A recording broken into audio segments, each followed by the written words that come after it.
If you've got bad credit and you're wondering how people are getting approved for $20,000, $30,000, or even $50,000 credit limits while you keep getting stuck with $500 starter cards, today's video is for you.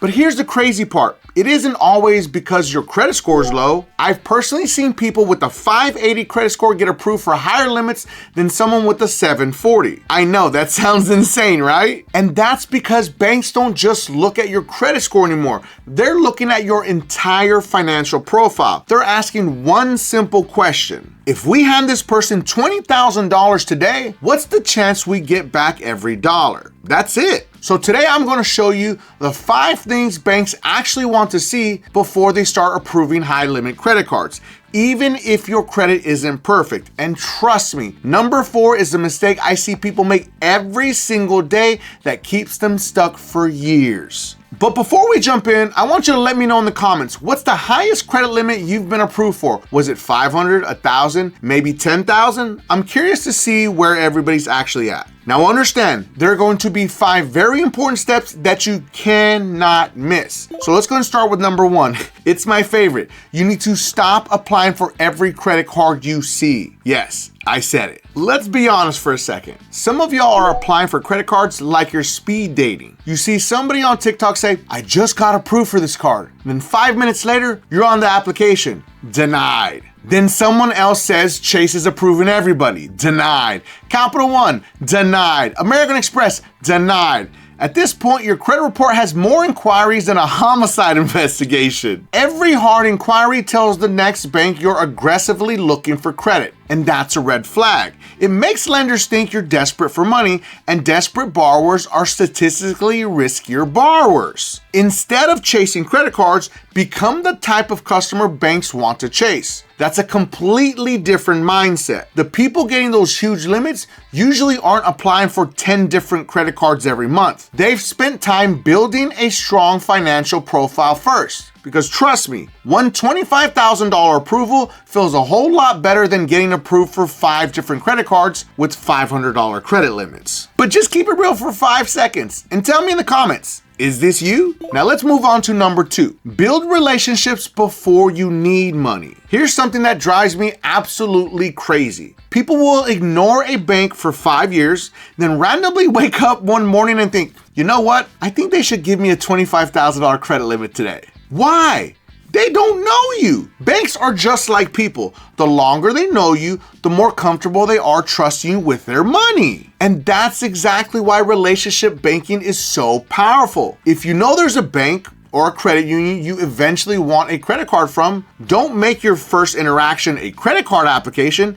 Open a checking account. Open a savings account. Move a portion of your direct deposit over if you can. Because some employers actually let you split your direct deposit between 1 to 3 actual bank accounts. So you're getting 3 different direct deposits going into 3 different banks or credit unions. And also another big one, pay a couple of bills from that account. Show them you're actually using their bank. And listen, no, I'm not saying to switch your bank accounts tomorrow. If your paycheck hits Bank of America today, split your direct deposit. Send a few $100 to the new account. It takes literally 5 minutes to set up, and it starts building trust automatically. Because a lot of banks, and especially credit unions, have internal scoring systems. They're looking at way more than just your credit score. They're looking at your relationship, how long you've been a customer, how much money flows through your account, whether you have direct deposit. All of those little things add up. And that's exactly why you'll sometimes see someone with a 640 or a 580 credit score get approved for a higher limit than someone with a 720. The 720 had a better score. The 640 had a better relationship. And banks and credit unions love relationships. So before you ask them for 20 grand, give them a reason to trust you first. Now let's jump into number 3.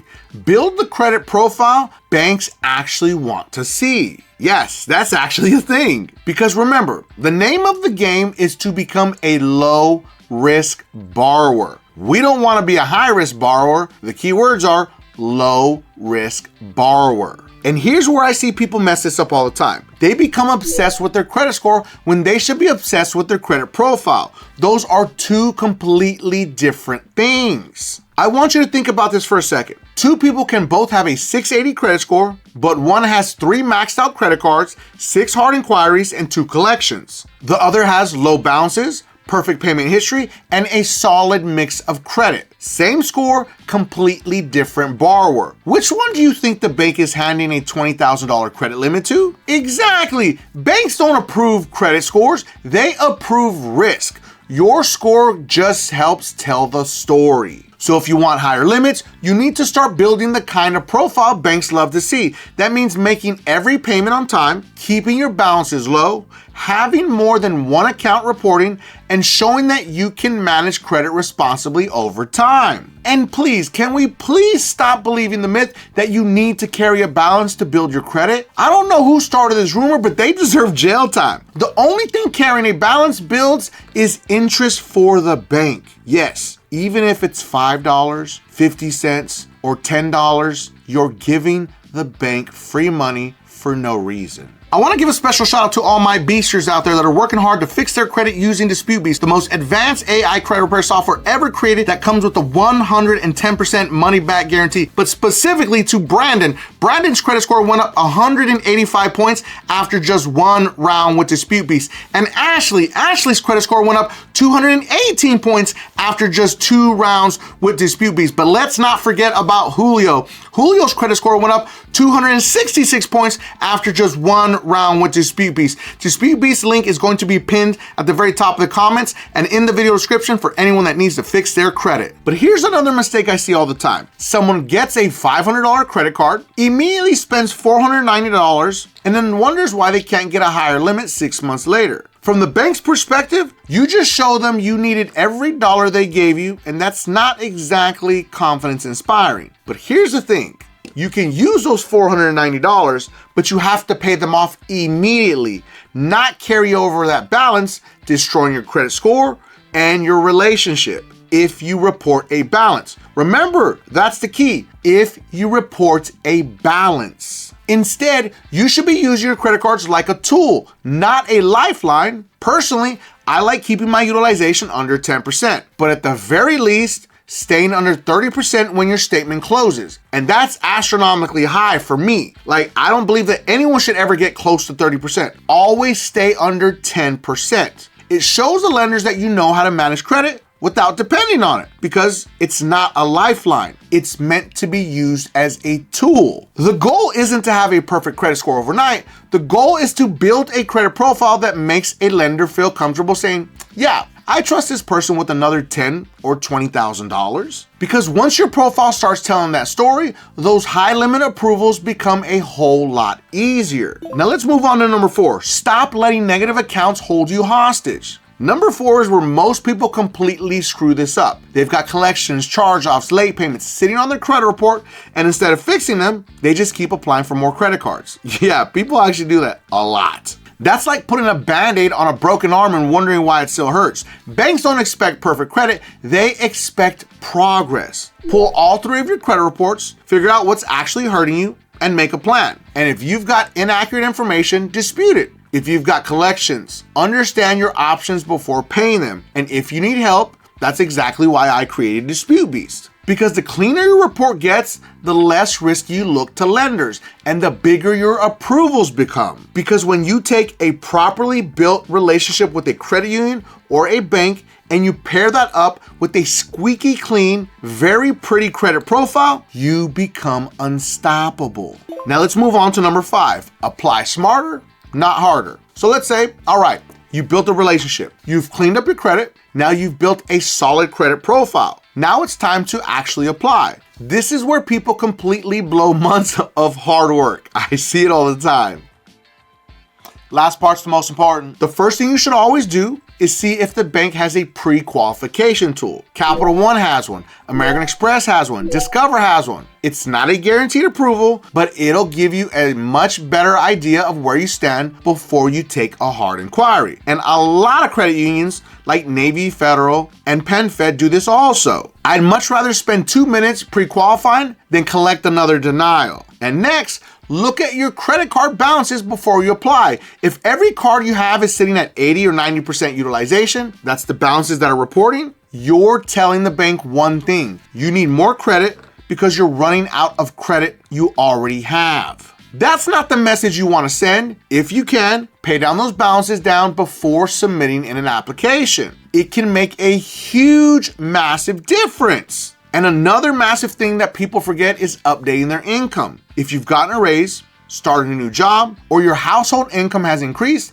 make sure your credit card companies know about it. Because banks can't approve you based on information they don't have. They're not psychics. And once you're approved, don't just throw that card in your wallet and forget about it. Set a reminder every 6 months to request a credit limit increase. A lot of banks process those requests with a soft inquiry so it doesn't even hurt your credit.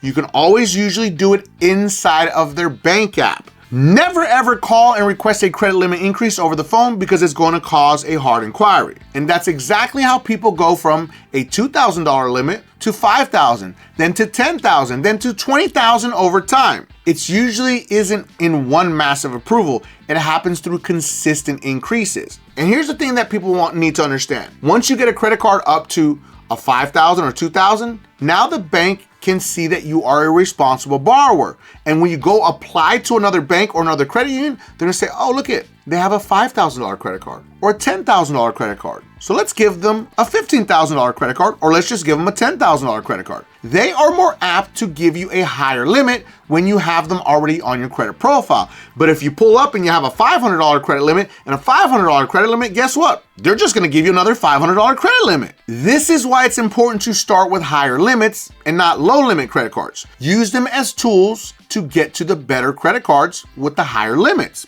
It's really just that simple. But here's the biggest takeaway from this entire video. Stop chasing high limit credit cards and start building a financial profile that banks actually want to lend to. Once you become a low risk borrower, everything changes. You stop wondering if you're gonna get approved and you'll start wondering how much you'll actually get approved for. And trust me, that's a much better problem to have. And don't forget, if you have any collections, charge-offs, or negative items that you need to delete from your credit reports, make sure to watch this video right here because it's gonna show you AI will do all the work for you, mail your letters, and it comes with the 110% money back guarantee. And if you felt that I brought you some value in this video, make sure that you don't forget and subscribe to increase your credit score.